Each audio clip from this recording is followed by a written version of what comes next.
This is the workshop on Buildings for Our Future Contracts Committee, and I'll turn it over to the superintendent. Yes, Madam Chair, and I do want to point out that we are, I believe, recording and broadcasting this workshop because we have tried to do that with all of our workshops related to Buildings for Our Future. Obviously, there's a significant amount of community interest in this, and so we will do that for this workshop as well. The focus for this workshop is to help you to understand what the next steps are in the Buildings for Our Future construction process. As you recall, in April you approved issuing an RFP, and that RFP was put out to potential interested responders, and we have had responses that have been that have come in, as you probably recall.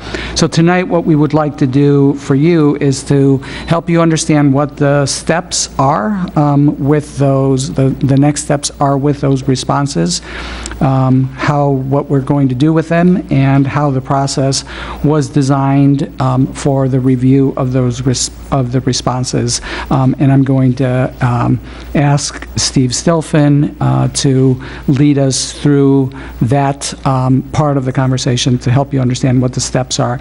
Then we will also talk a little bit about the sort of the contracting with the architect and engineering firm, and so I will lead us through that portion of the agenda. But with that, Steve, do you want to come on up and share with the board the next steps for the review process?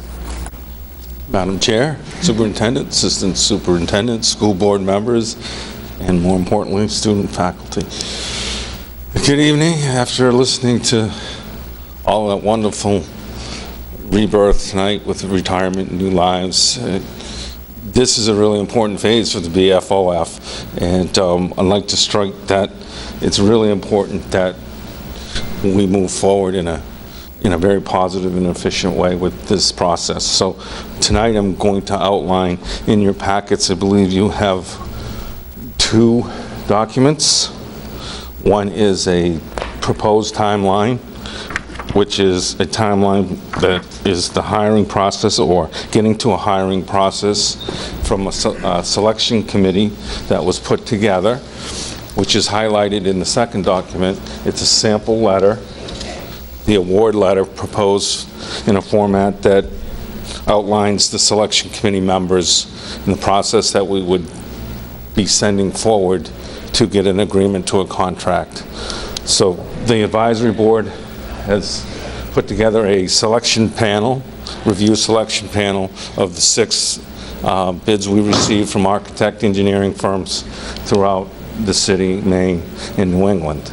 So with that, we received those on the 12th, and they were brought to me and through the city, through the procurement process.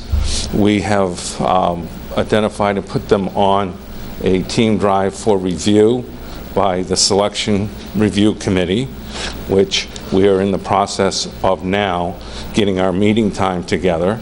So if we look at this estimated timeline for selection of the A&E firm to the award of the contract, we can look at 2 phases. The first phase of the selection committee's responsibility and job is to go through the processes. We use the rubrics, the matrix, the scoring, the weighting, and how that weighting is distributed through the forms that each will individually use to rate each of the firms that are being looked at. So that meeting is being set in process to get process in place, to then set another meeting. As we look at this, I'm going to put my glasses on here.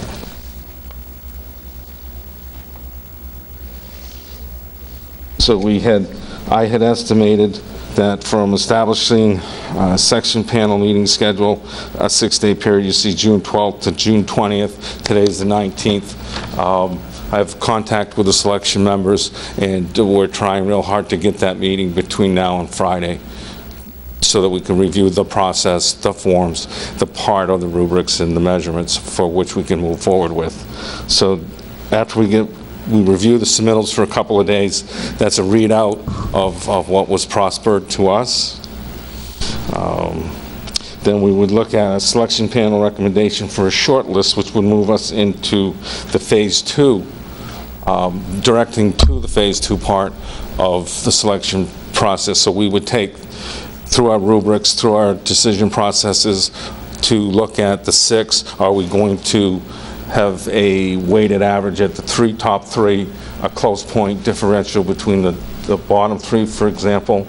Those decisions need to be weighted and put through into a process with the selection committee so that we may only interview 2, 1, 3. That's the processes we're going to go through. We may interview all 6. So that's what we'll be developing phase 1. Once we have that done, we'll hold a meeting and then set up interview times and slots for the shortlisted A&E firms. From that process, we'll go through another scoring rubrics matrix on each of them, boil it down to a selection, weighted and ranked, and make our recommendation to the superintendent. Did you mention who's on the review panel with you? I didn't, but I can. It's Emily Figdor, Matthew Winch, and Jay Norris. And then on the staff side? Doug Sherwood, co-chair, and myself. And Principal? Lenore Williams, Lenore Principal. Williams is also on that, right? And I think they're listed in the example letters that you have. And also, I think it's important for the board to know that the advisory building committee developed, I guess, the process for selecting those individuals to the committee. So elected officials by design cannot be on that review committee, so that's why there are no elected officials. And then they opened it up to any of the members of the advisory building committee that would be interested in serving on that. And that's where Jay and Matthew and Emily came from that. They expressed an interest in being on the panel. So any questions from the board about that review process before we move into the contracting process?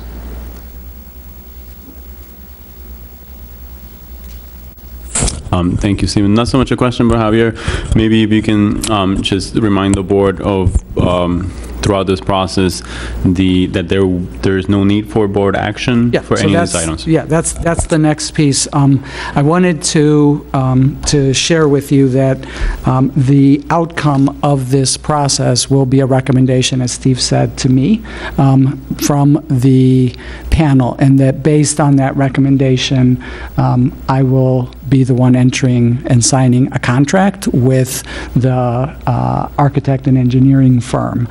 I've reviewed the requirements for making that determination, so it not coming back to the board for approval with our attorney as well as with the Corporation Counsel, and they've cited the board's purchasing policy, DJ, as well as the city's purchasing policy as the basis for that.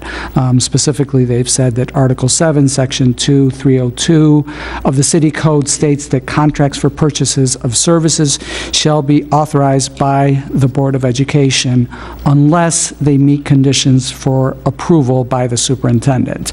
And then it goes on to delineate what the conditions are for that award to be made by the superintendent, and that includes under Section D, a competitive request for proposal. So the request for proposals shall consist of, and then it goes on to enumerate a number of requirements, which includes obviously the request, solicitation, evaluation, negotiations, and award.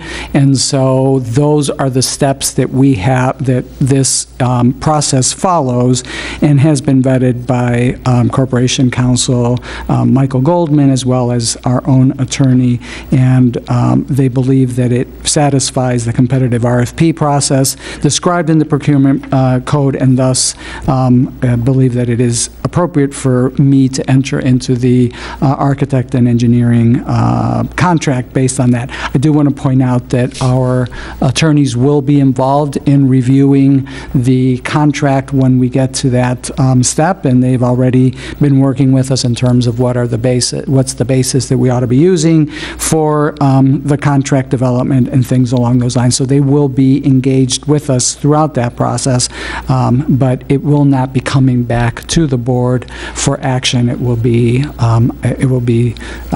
based on the panel's recommendation and my signature on the contract. And so I just wanted to make sure that everybody understood that going into this next step. Our goal, obviously, in addition to the, sort of satisfying the requirements of the procurement code, I think it's important to point out that we are approximately a month and a half behind our original schedule, and so we don't believe that we can afford to wait until the board reconvenes in August to enter into a contract. And this is a critical next step, because this next step will then help us to develop the detailed specifications and the requirements for an RFP for the contractor to actually break ground, and for us to be able to stay on our schedule of being able to do that come early spring next year. It's critical that we get the architect and engineering firm on board and working with us as soon as possible. And so that's the thinking behind this expedited process.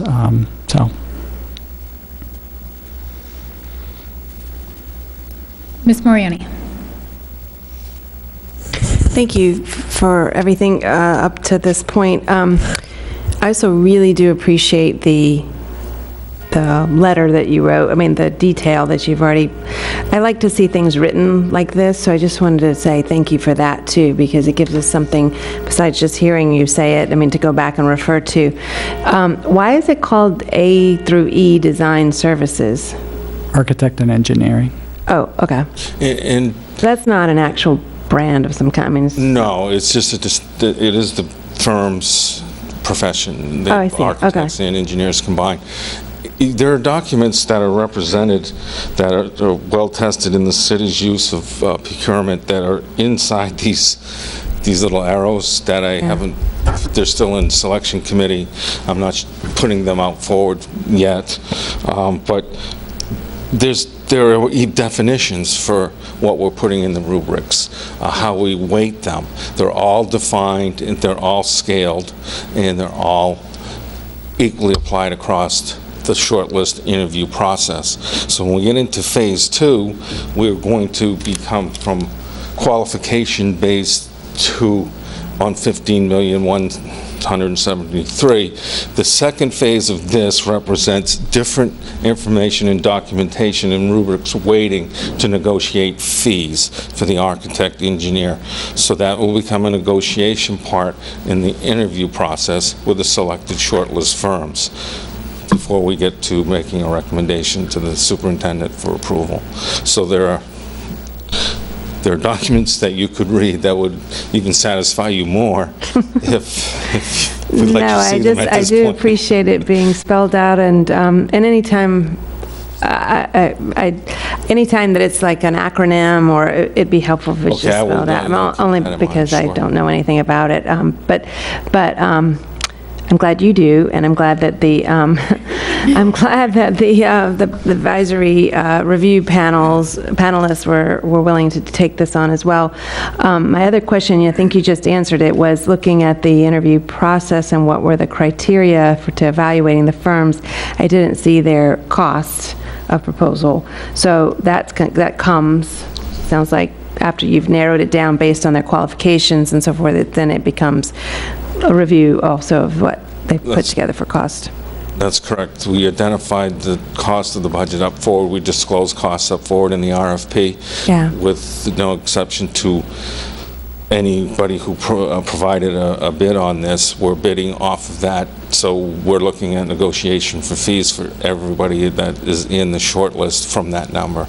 Great. So we made, the amount that was publicized was what is associated in the bond with the construction of the building, not That's with correct. what, but the architect and engineers will not receive that amount. That Well, is not. absolutely not. right, They yeah, will negotiate that fee on that total.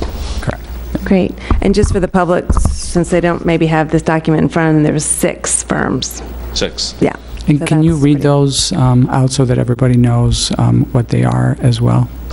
They are WBRC, Oak Point, Scott Simons, PDP, PDT,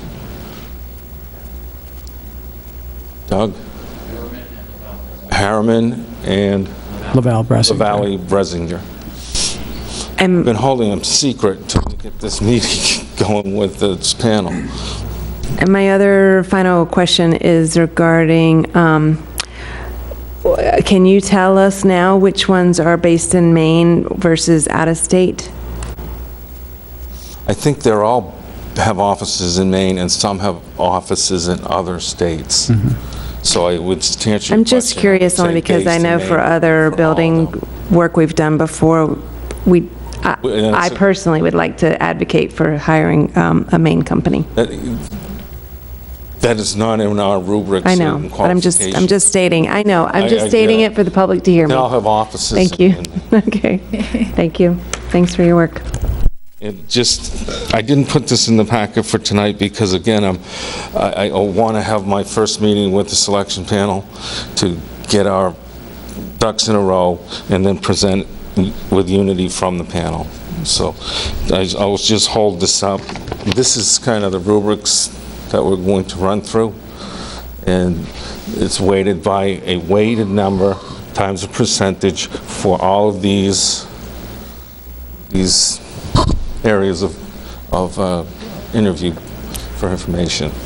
So each person will do that, weight it, then it goes into a summary page, and we'll come up with a number, and who has the highest number will be the firm to be considered for making recommendation to award for a contract. And I don't know if there are any other questions. I have one last thing, so. Any other questions or comments? So just my last thing is I will be making a mention of this process formally during my report when we move out of workshop and into the board meeting. So if it feels like, we're reliving this conversation, it's because I want that in the record for the meeting. So that's it. Great, so we can conclude this. We just wanted to keep the board along at every step with this and kind of be transparent and know why some decisions are being made without input and while others are. So thank you for participating, and we can call that a wrap.